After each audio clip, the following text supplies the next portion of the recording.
Hello, hello, and welcome to Tea with Halo, the podcast of the Enchanted Academy. I am Halo Quinn, a pagan author, storyteller, and a witch, and I teach modern witchcraft and magic. And because I do these things, I learn them, I teach them, I'm really curious about how other people practice, other people's paths. By the time you've gotten to, 30 years of exploring it, you're very aware that other people have taken very different routes and have very different collections of wisdom, even if we're heading in a similar direction. So I love to hear about that. So I thought you would love to hear about that as well. So I've invited on a guest today to come and talk to us about magic and witchcraft and all of those lovely, lovely things, to share how she teaches and learns magic, what her favourite pieces are, and how we can work together to re-enchant the world. So I would like to introduce you all, or to invite her to introduce herself. This is Tea with Halo and Rebecca Beattie. Rebecca, Hello. hi. Nice to see you all. It's lovely to be here. I'm going to start by introducing myself. Very similar to Halo, I've been on this path for a long, long, long time.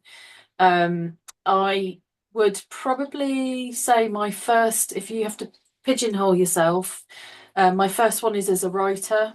Firstly, similar teacher as well. So I teach witchcraft and magic and topics relating to creativity and creative writing and all sorts of other things.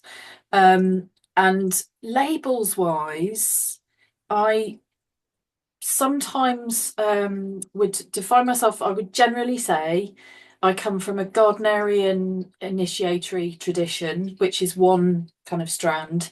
However, more importantly, my main label is solitary pagan nature worshipping witch. So that kind of covers it because it's sort of, yeah, that's where we're at.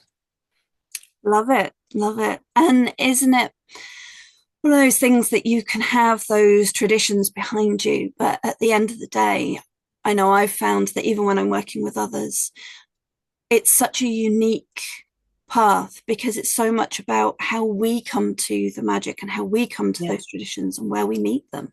Absolutely. And the Gardnerian part really defines my training. It defines how I learn and the environment I learnt in, and sometimes the environment I teach in as well with my own group. But it doesn't define, it's I always say to people when we're talking about coven work that covens generally meet once every 6 weeks or once a month. That leaves you 27 other days in a month to have a personal practice, and I think that that kind of puts it in perspective for me. Very much so. It's like one of those things that our local moot, we run the moot, which is once a month, and then we do co-created rituals because we're all coming from different backgrounds, different traditions. We've got ceremonial magicians, Wiccans, heathens, all sorts. So everyone's bringing something different. So we co-create something, and that's about once every 6 to 8 weeks. Mm. And so we're kind of bringing those pieces together. And if you only do that, you're missing Not out on so much. much. It's not much of a personal practice, is it? For something that I think, particularly when we use it as a way of defining ourselves on a daily basis, I kind of look for well, where's the evidence of what I'm doing that's actually that on a daily basis? Mm. So, What does it mean to you to be a witch or a pagan on a daily basis? so for me, Uh, I was very much brought up with the idea that both in my family and also in my coven training, that um, we've got this life that we're living, and it's really important in my value set to know that I'm doing something valuable with that life. So my coven training very much emphasised the idea that this is a life of service we're signing up to.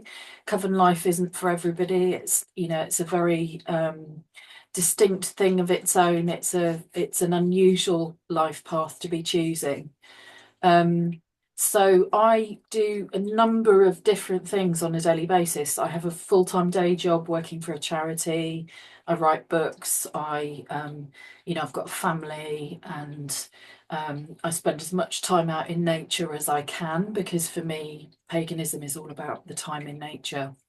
Um, and all of those things kind of are encompassed within this witch label. So um, the creativity can't happen without the spiritual path, and the spiritual path can't happen without the walks in nature and the time outside. And so it's kind of it's a complex balancing act always, that we're kind of trying to keep an even keel. And I'm consciously aware that if one thing gets taken out of that equation, then the stabilism tends to start shaking a little bit. So if I don't get circle time, I feel a bit discombobulated. If I don't get walks in nature, I get completely discombobulated. There are different levels to it, really.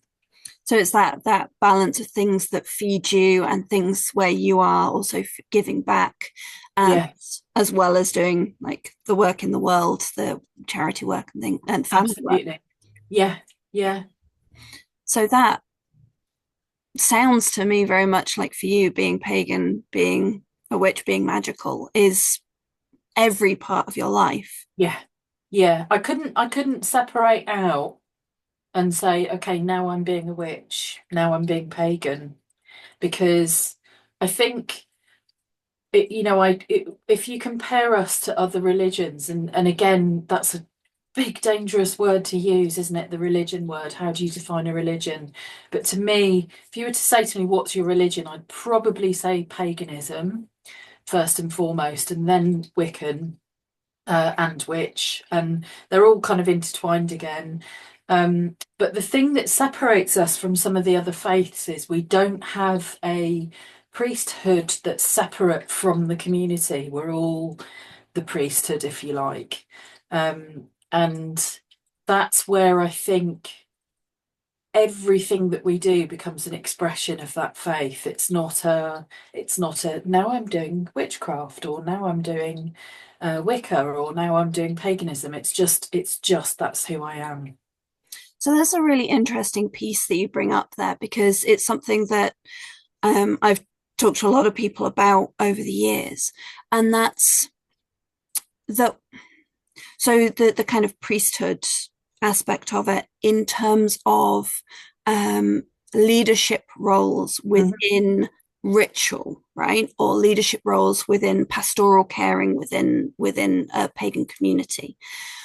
Those actually have specific skill sets. Yeah, And so there's this piece where, yes, everyone is their own priest, yeah, priestess, priestess, in the sense of being that connection, that communication with the divine. Everyone has that.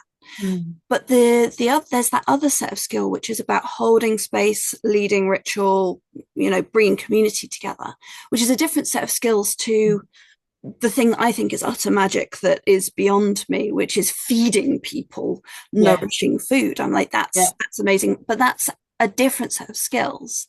So yeah, I'd love for you to talk a little bit about that, the way in which you're using that term, priestesshood. Yeah. And I'm aware that there's and sometimes, so one of the elephants in the room that I'm aware of with being a practicing Wiccan is that sometimes there is an innate snobbery attached to certain paths, where I think and it doesn't serve anybody, this approach, so it's not one I take myself. But that there is an assumption that if my priestesshood in Wicca um, has been about 25 years in the making. It's a lot of training, it's a lot of time, and a lot of dedication, but that doesn't mean it's any better than any other path. Yeah. So it's a choice I made to go into an initiatory tradition. It doesn't mean that's the one for everybody, and it doesn't mean it's the best one or any of that. But I agree with you that there is a certain skill set that you need if you're going to be leading circles, um, training other people, writing about it, doing talks about it. Um, and for me, I think that there's a combination of things in there that have led me to where I am. One is that I come from a family of social workers, so that kind of brings in the pastoral element that, I grew up with um, a family full of counsellors that would always be saying, and how does that make you feel? And I'd say, stop asking me that question, but there's a certain kind of level to which the pastoral care comes in. That's not necessarily something that's an innate skill. It's something that you have to learn. The day job I have is working in drug and alcohol counselling, so I pick up some of it from that. And then the leadership qualities is something entirely different because it's not something. I'm 51 now, 52 this year. Uh, Up until about 5 years ago, I would have said, no, that's not for me. I'm not interested in leadership. I'm not interested in holding space or leading a coven or any of those things. But the gods sometimes have a plan for us that isn't the plan we had. And mine was to run a group and to teach groups and do all of those things. And it's not necessarily something I would have gone, oh, I'd love to do that. But that's the way that life took me. So I stumbled upon teaching. I stumbled upon coven leadership, not through necessarily conscious choices, but I think there are choices there, but not conscious ones. It's really interesting that way, the balance between, back to that balance again, all of the different threads. So the consciously learning skills that are going to be of service, are going to be Yes. useful in the roles that you end up in, and strengthening those skills that you're not strong in if that's a role you want to take or you're called to take. Mm-hmm. And also the ways in which the gods and the magic opens up space so that you find that those paths kind of open up in the right time. And if you don't have the skills in place already, you very quickly realize, and it's that, yeah, Yeah. it's recognizing that. Sorry. It's the learning on the job, isn't it? Sometimes it's kind of like, fly by the seat of your pants and jump in the deep end and, oh, look, I'm teaching. Oh, okay. But yes, there are certain times in my life where I've consciously sought to improve my skill set. So I went back to university and did a creative writing PhD to become a better writer. And I consciously attended as many witchcraft classes as I could with other teachers so that I could learn what was a good teacher, what Mm, made you a good teacher, and how do you produce that kind of level of conscious awareness, um, whilst also needing it to be unconscious and appear as if it comes naturally. You know, yeah. there were periods of concerted growth and learning in that, definitely. And deliberately looking at what you're seeing and And reflecting. computing, yeah, reflecting on it. I think that you can't be, well, maybe you can, I don't know, but you can't be a teacher, group leader, stroke writer, stroke all of those things without being reflexive, without being able to really consciously, and there's a comedy book falling over moment in the background, but without consciously, you know, reflecting on, am I any good at this? And Mm, if I'm not, what do I need to do to get better? I yeah. always think the book falling over is like someone saying, yes, absolutely. It was Nature Mystics, Nature took a Mystic. dive off the table. Nature Mystics dove off the table. Yes, absolutely. There it is. Which to me, so nature mystic sounds to me like very much listening to the gods, the magic, the nature, that power that runs through. So like that reflects on, it's like the gods saying to us, yes, listen, Yeah, pay attention, and be yeah. humble as well. And listen to those signs that come. To most people, a book falling over is just a book falling over. But I always love the way that our interaction with the world is so alive with communication if we're awake to it. Mm, So it's the book falling over can indicates something else, or it can, it can be a little message saying, hello, yes, we're listening, Yeah. I mean, sometimes it is just that you've left the Yeah, window open and it's blowing the yeah, books over, and maybe you need to shut the window, and that's what you need yeah, to listen to. exactly. Yeah. But I think there's always, for me as well, there's another element that comes into our path that there isn't enough of, which is feet on the ground, common sense in the real world. How do we apply this in real life?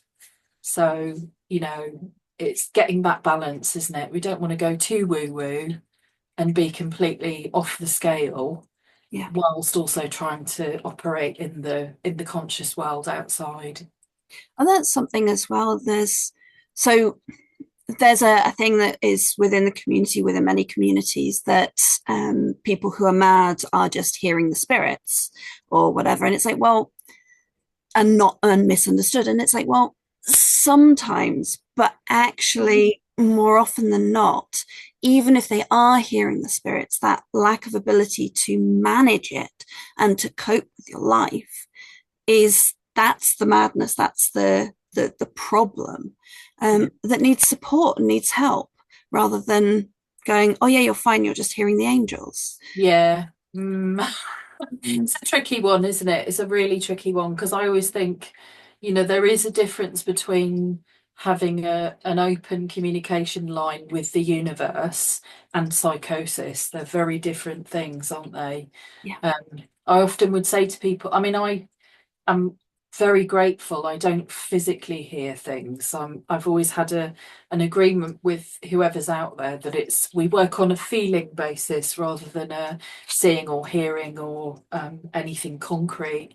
And that does mean that often if we're operating in a kind of much more scientific setting, that you're kind of looked on as being slightly odd, that there's something funny going on if you're practicing witchcraft, and or what does that mean? um but yes, I think there's a difference between mental health issues that need professional input and spiritual practice. Oh yeah, yeah. And making sure that we are supportive of people to get the help that they need.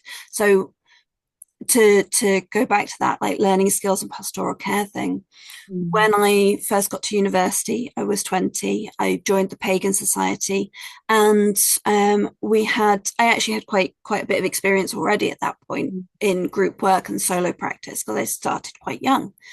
Mm. And so I started leading. I led a couple of the rituals, and then afterwards, a couple of the students came to me with the experiences that they'd had, the other students, right, my peers, they came to me with the experiences that they'd had.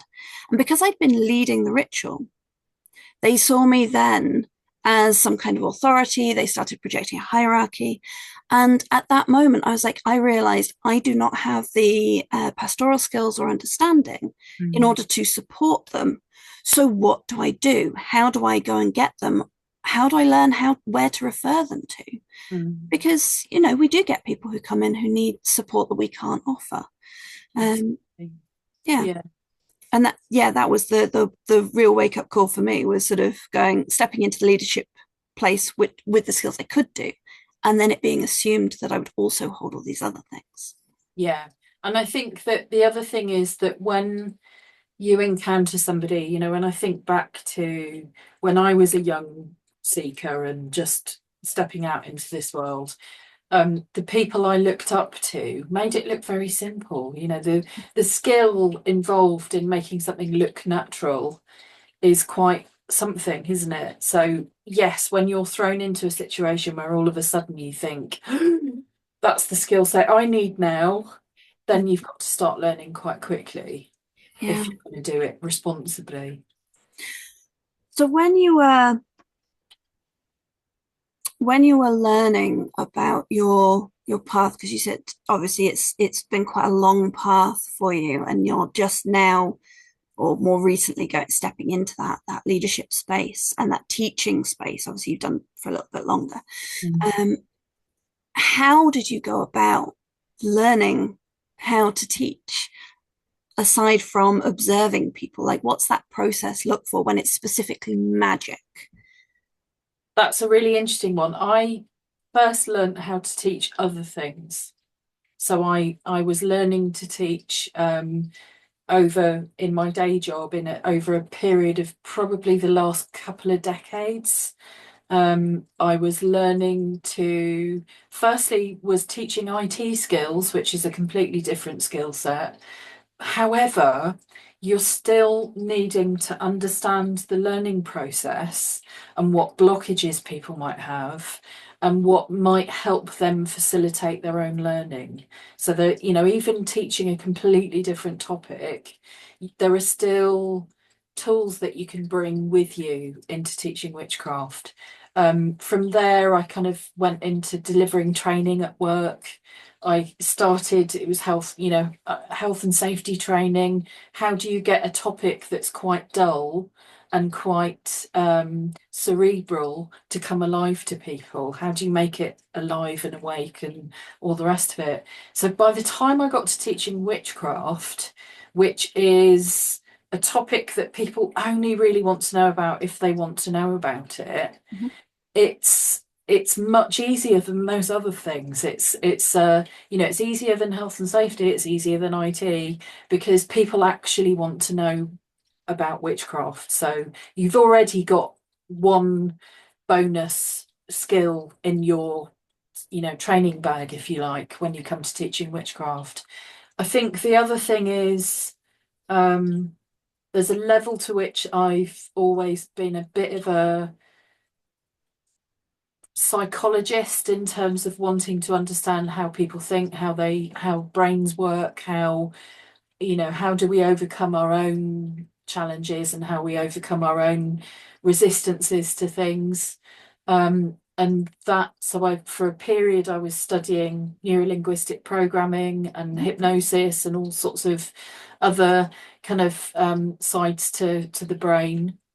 And then eventually I came to teaching witchcraft. That was probably, I started teaching practical first. So when I was practicing as a hedge witch, I would start to share those skills with people. So candle making, soap making, bath, sacred bath stuff making. And again, it was all kind of like topics which were easy to learn with because I always said to people, we're doing the Blue Peter approach to witchcraft at this point. This is about getting your hands dirty and playing with this stuff and really starting to enjoy it.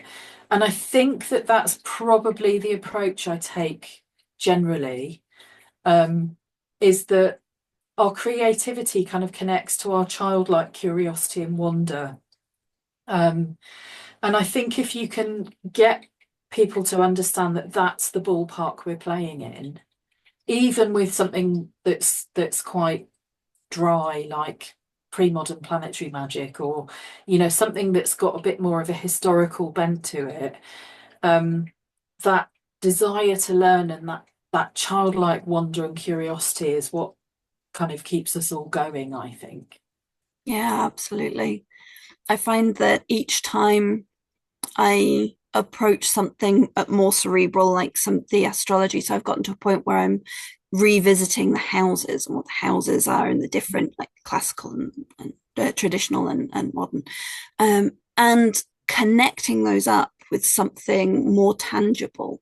So the colors, the elements, which are more tangible for me, um, Yeah, and turning like the planets into characters and the houses are their homes, and yeah, the signs into characters rather, and those sorts of things is a great way of playing with it, and yeah. that then opens that doorway. So before we got on the call, you mentioned that you're concentrating at the moment, you're doing some writing about moon magic. I know you've written on planetary magic in general. Yeah. um, would you like to share a It's little bit about that? So I'm actually working on a book at the moment. I work at the moment with a mainstream publisher. So I'm writing for the outside world, which is a bit scary sometimes because I've kind of stepped outside of the pagan community and I'm encountering people that are pagan curious but haven't, witch curious but haven't quite taken the step of actually applying that label to themselves. So the last two books I wrote for this particular publisher, who largely their thing is kind of world events and nature writing. They really love nature writing, and they've kind of strayed into witchcraft with me, and I think they love it really.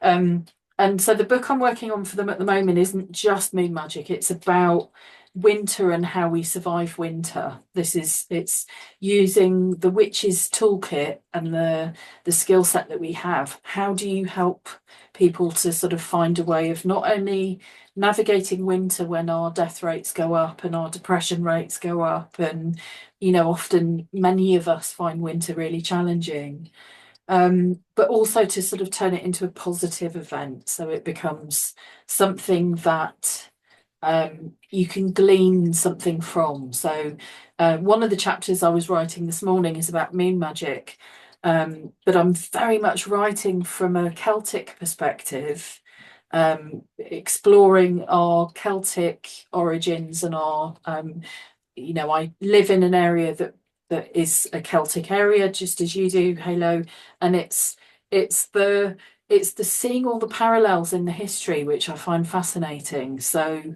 realizing that, for example, Devon and Cornwall, where I'm based, comes from the same branch of Celtic tradition that Wales does. Mhm. And there are so many parallels in the mythology and the folklore and the storytelling traditions that kind of get us through the tough experience of surviving a winter. So yes, I was writing a chapter on moon magic, on the basis that trying to encourage people to connect to their own intuition and to start dreaming where they want to be going to, using the moon as their guide. I really love that you're doing this piece where you're bringing some of our toolkit, our our toolkit, what a phrase, Yeah. but to the wider population, because so much of what we do is Mm, stuff that other people can do without actually opting into the faith. It's stuff that people would have done because it's connecting with nature, it's connecting with yourself, it's mm, being in relationship with the world, it's storytelling, it's all of these things, it's watching the planets, it's feeling into those rhythms, and it's the tools to do that. mm. And it's desperately needed in today's world, especially in our Absolutely. culture. Yeah, absolutely. I think we've got so disconnected, haven't we, from, first and foremost nature. I find it really fascinating when you look at history. My last bout of academic studies, which were doing a PhD in creative writing, I was specialising in a particular nature writer that was around in the 1920s, and she was called Mary Webb. She's been completely forgotten about since. She wrote the most amazing, magical, nature mystic novels that you could encounter about witches and cunning folk and all sorts of other things. And the parallels between her time and ours are quite stark because I find it really interesting that about the time I was finishing my PhD, we were in our first lockdowns for COVID, so, and at her period of time, she was dealing with Spanish flu um, pandemics. They've had world wars and disconnection from all sorts of things that were happening in the 1920s. Um, the parallels just become so stark, and her prescription for dealing with this really harsh world that she was trying to navigate was to go back out into nature. And I think it's really interesting that when COVID hit, the one thing that most people did more of was going into nature. It's the one way that a lot of people got themselves through that process. I think it's a shame they've forgotten it all now. But, for a period of time at least, we were united by this common need to get out into nature and to simplify things and really kind of look at our relationship to the planet we live on. Yeah.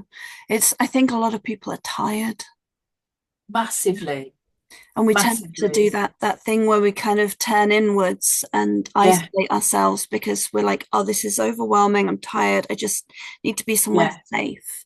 But yeah. actually, Absolutely. I think we kind of were probably split in two, weren't we, through those lockdowns where you were either furloughed, in which case you were struggling with, could have been struggling financially, struggling with the idea of possible redundancy, all this time on your hands, what you're going to do.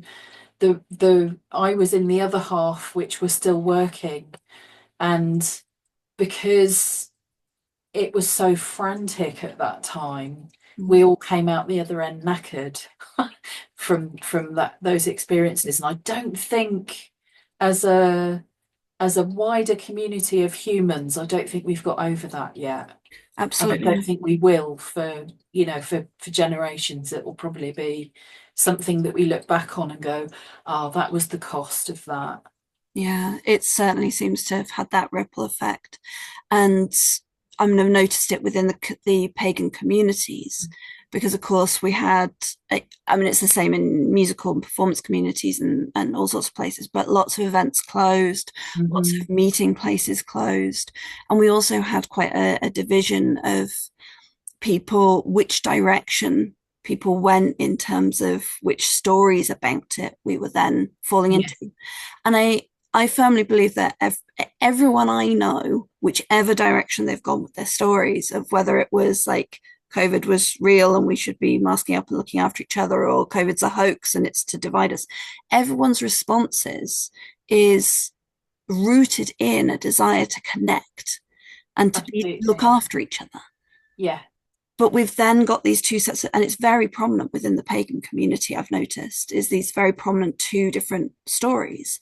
Um, I where think it's a problem wider, isn't it? It's not just I think our politics has become very dualistic, hasn't it? yeah, You're either, if you're in the States, you're either a Trump supporter or you're the opposite.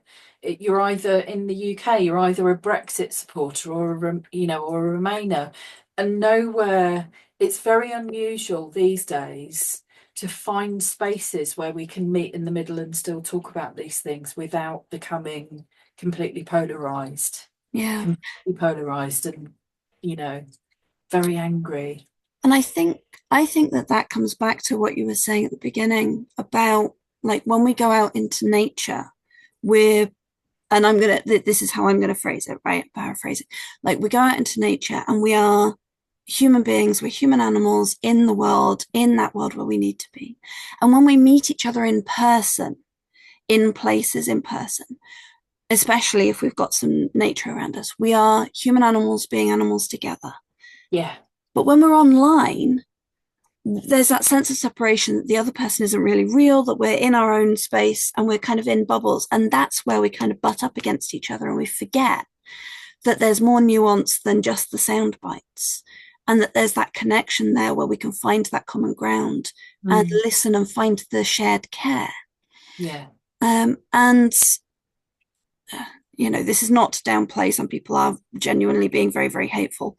Um, not downplaying that, not saying that you have to like make friends with your enemies or anything like that. But there is that piece about where most of us care about each other. Mm. And when we get to meet in those spaces as natural beings rather than separated, Yeah. there's Yeah. that magic. There's a funny kind of dichotomy, isn't there, to the online life because um there are benefits to it. I think there are benefits to it. So I always joke in my witchcraft classes about how the results of magic can come with a sense of humour and a bit of a kick in the pants when they arrive. So I tell my students, and this is absolutely true, that at the beginning of COVID or just before COVID, I was spending a lot of time in academia because I was PhDing and I was going to academic conferences and doing, you know, academic papers and all of that kind of thing. And I loved that experience of traveling more so much. And, I was given the absolute gift of going to Greece for a conference and Germany for another and all of this kind of thing. So I actually did a spell to teach internationally, right? This was my thing. I want to teach internationally. I want to be able to do more of this. Thank you. And I didn't specify what I meant by teach internationally exactly. And then it was in, I think, during first lockdown, I was in living in Zone 5 in London at that point in a studio flat that cost me half my salary every month and had one tiny room.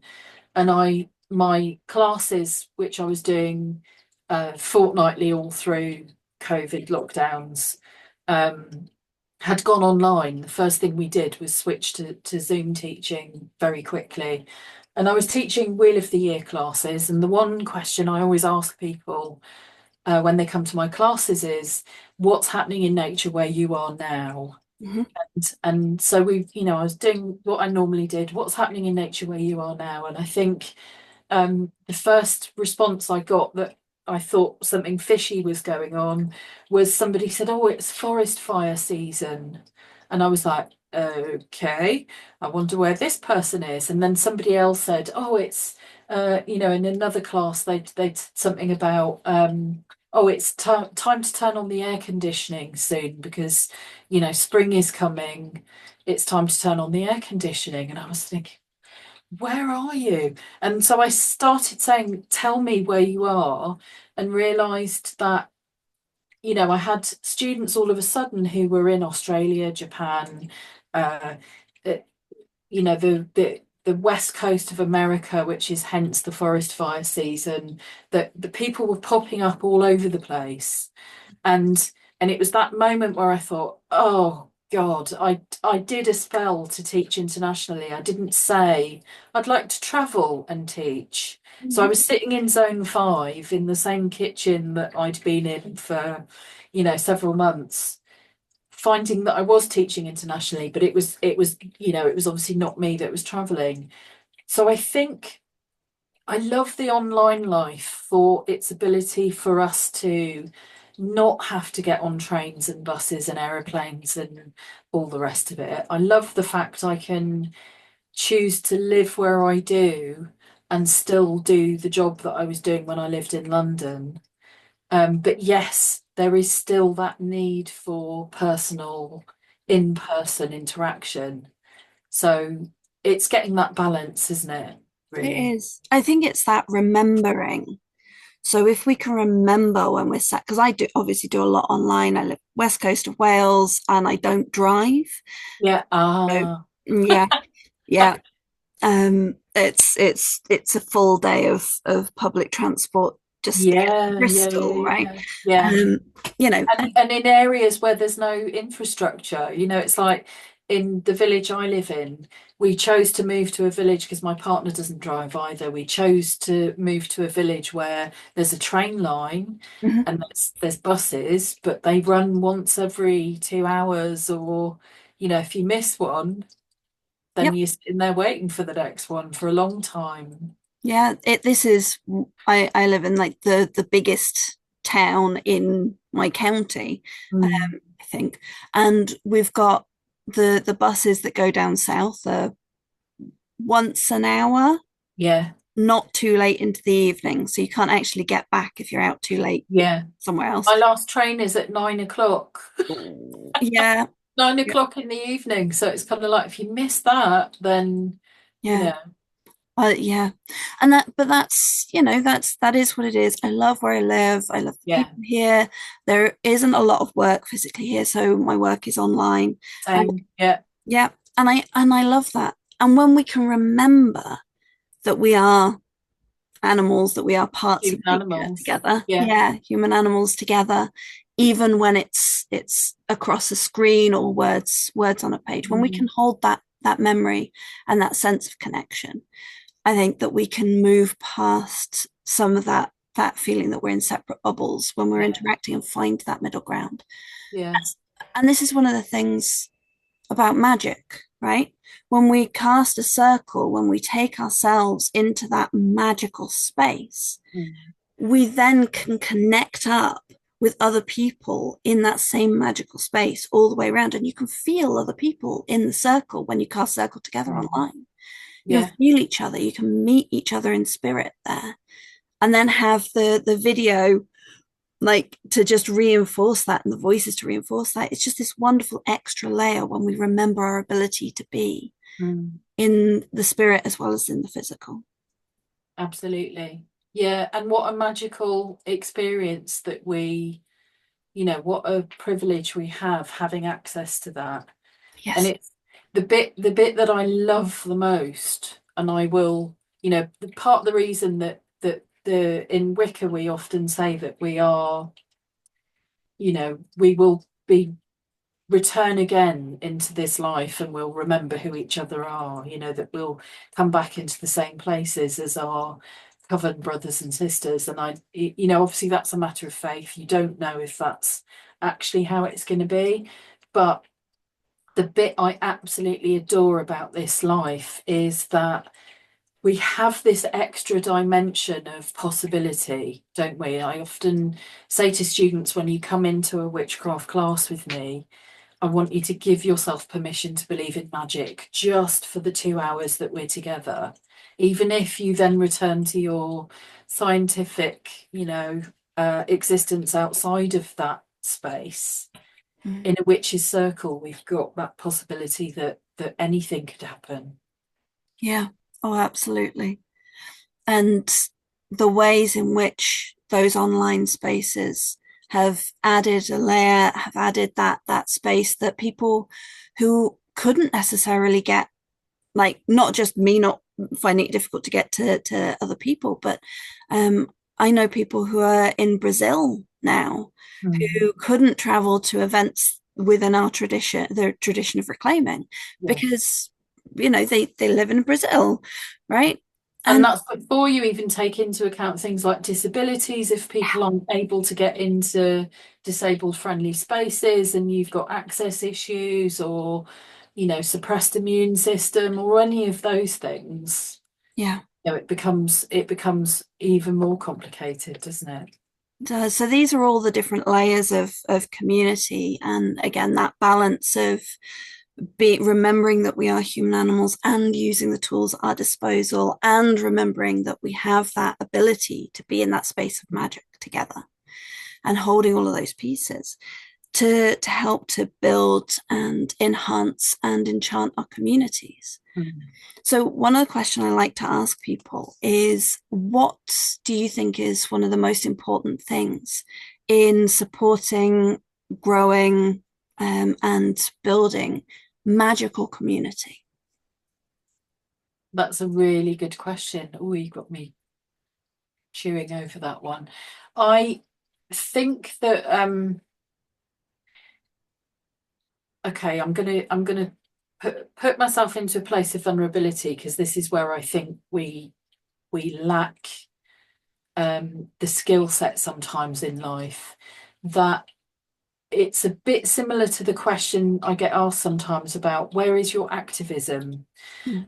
My activism and my sense of building community is in creating safe spaces that are not competitive and not judgmental, and where you can hold completely binary opposite opinions with somebody and agree that while you're in this space, you're both in a safe space for that to be held. So, if we think about how do we stop ourselves from becoming polar opposite ends of a spectrum, then I think that we have to kind of agree a rule around safety, personal safety, and spiritually, emotionally, physically, however, all of the above. That for the period of that community coming together, you can hold those things without needing to butt heads and argue and and be right.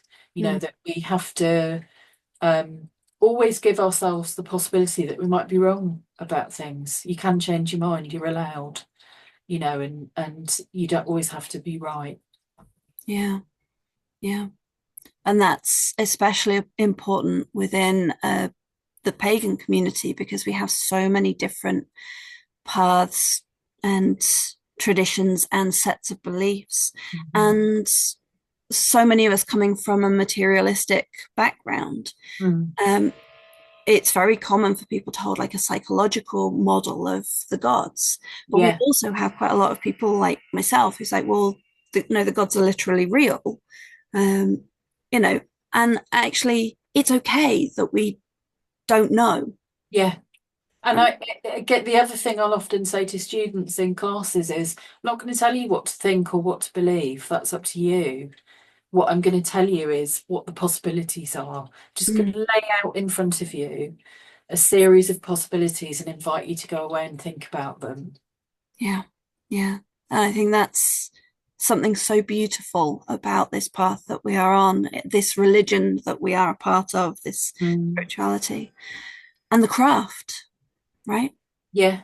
It's all about possibility. Same bush, different way round it is the other thing that I always come back to, which is something a Nigerian friend of mine once said to me when we were talking about spiritual paths. And he said, you know, same bush, different way round it. Everyone's got their own route around the bush. We're still all interacting with the same one. Yeah, absolutely. Do you know, my very Christian aunt and uncle read some of my very witchy writings. How were they?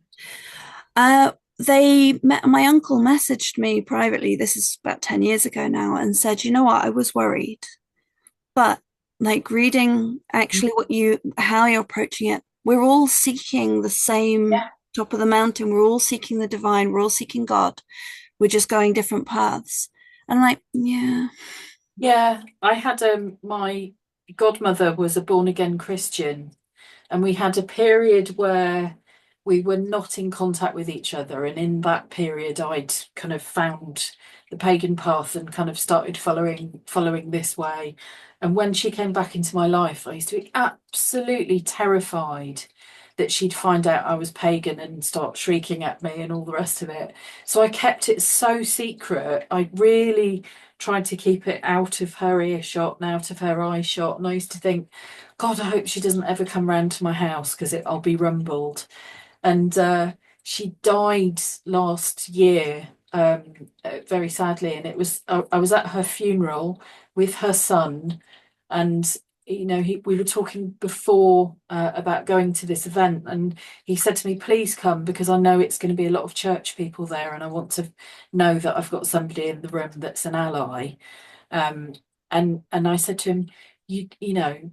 I, I used to be terrified that she'd discover I was a witch and find out. And he said, "You do know she knew all along, don't you?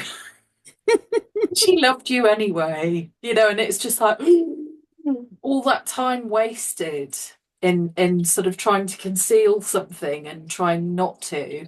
And yet we used to have fabulous conversations about spiritual paths. I just didn't ever mention which one I was on. yeah. No.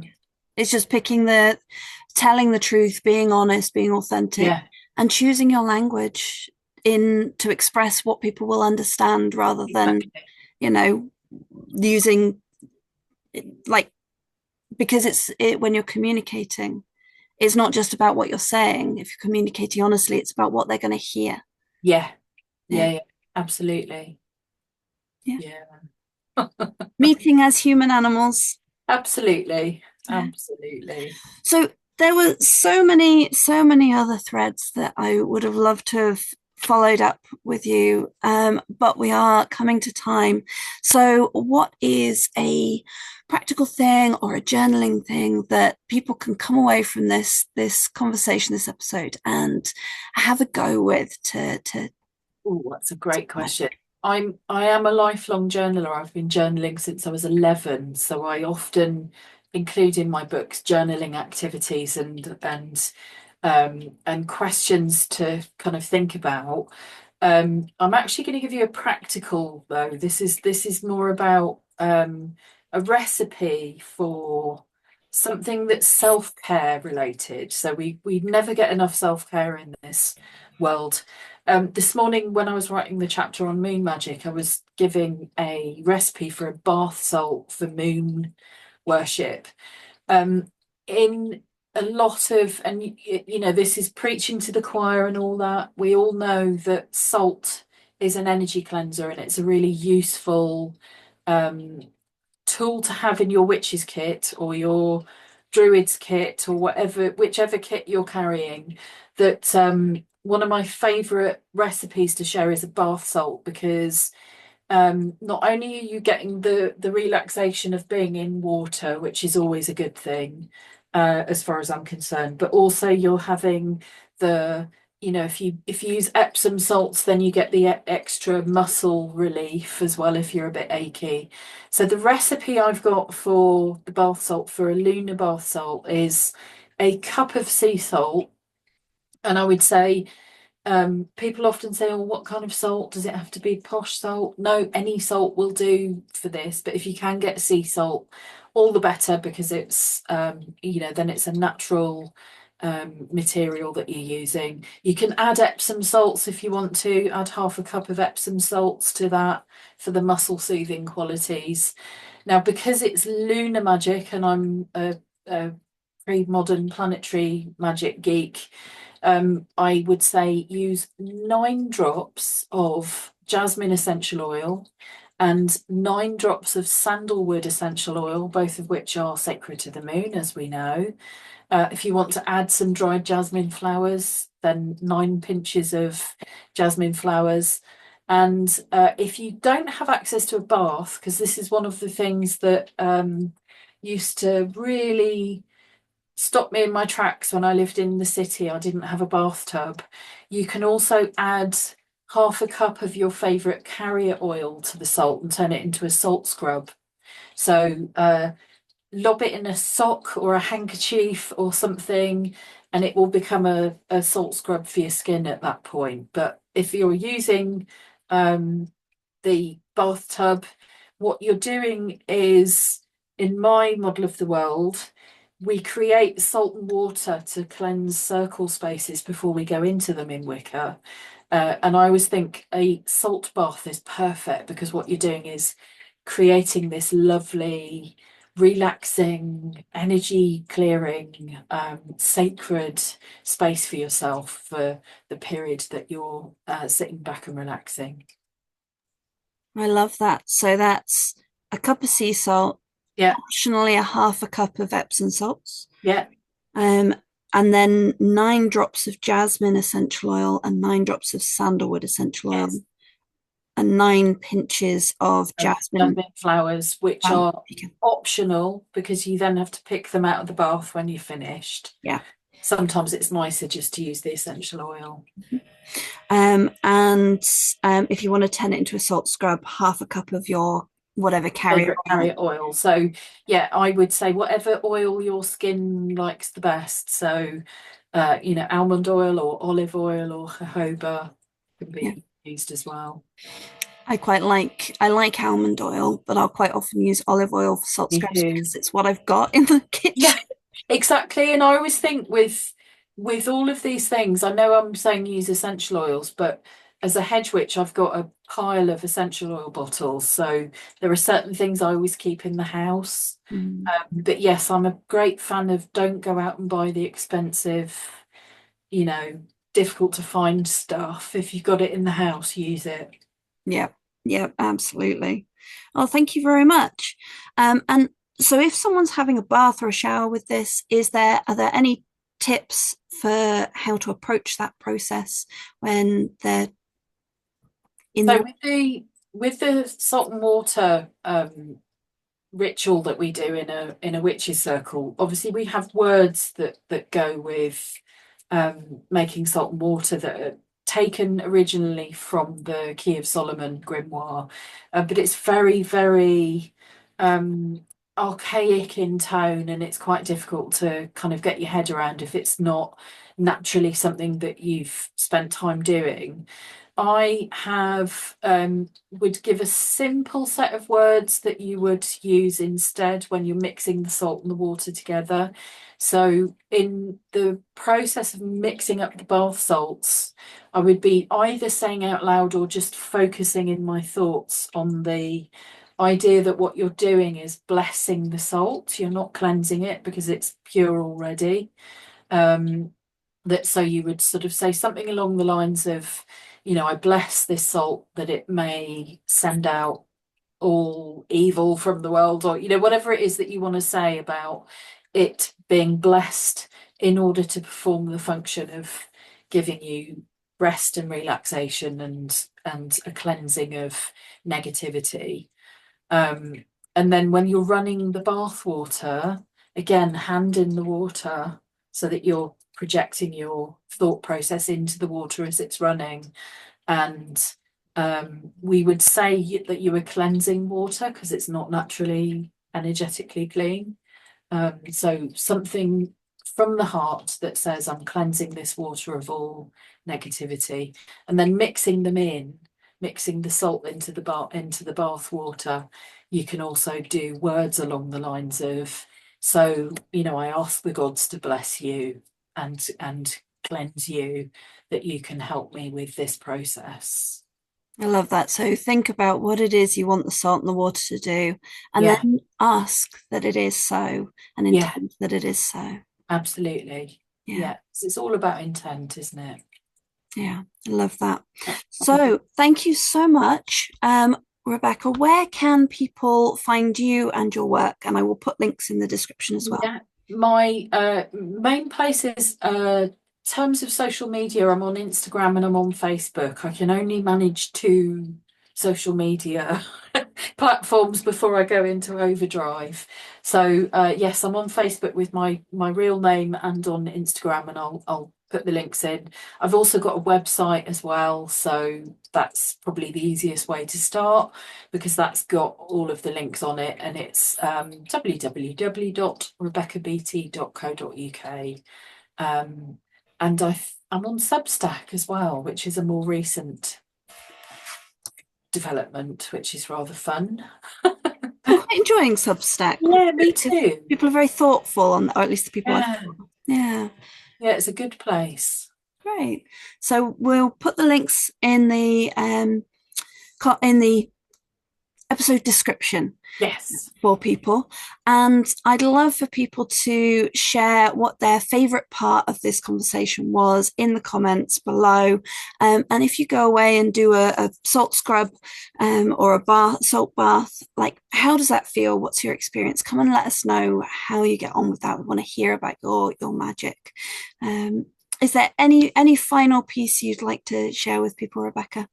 I think the final thing I'd want to say is the bit that I often do as my kind of postscript is, I think we don't have enough spaces where we're gentle enough with ourselves.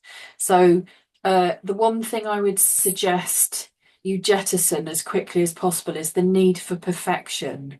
If you're feeling like, oh, I'm really crap because I don't do it that way, doesn't matter. Whatever way you do things is the right way. And just go gently on yourselves. I love that. Be gentle with yourselves. And that, I suppose, is reflected throughout the conversation that we've had of being human animals. And when you discover a skill set that you don't have, it's okay. You can go and learn Yeah, it. absolutely. Yeah. Yeah, absolutely. Thank you. It's been an absolute pleasure. And for me too. Good. I wish we could continue, but until next time, people can come and find you at rebeccabeattie.co.uk, all the links below. Yeah, and we will talk again soon. Thank you to everyone for tuning in to Halo and Tea with Halo and Rebecca Beattie. And if you enjoyed this, like, comment, subscribe, share with a friend that you think will get on with this. We'll find something inspiring. Press all of the buttons and let us know what your favorite part was. Remember to make up your magical lunar salt to dive into that water, that cleansing water, and do some looking after yourselves. And if you'd like to join in the conversation in an online community where there is almost weekly events, live events going on and conversations happening. You can come and join the Enchanted Academy. Links will be in the pointed down in the blurb below, not in the comments, in the description. Until next time, may your path be enchanted. May your world be filled with beauty and joy and gentleness. And may you always listen to the voice of the magic of nature and of your own dear hearts. Thank you.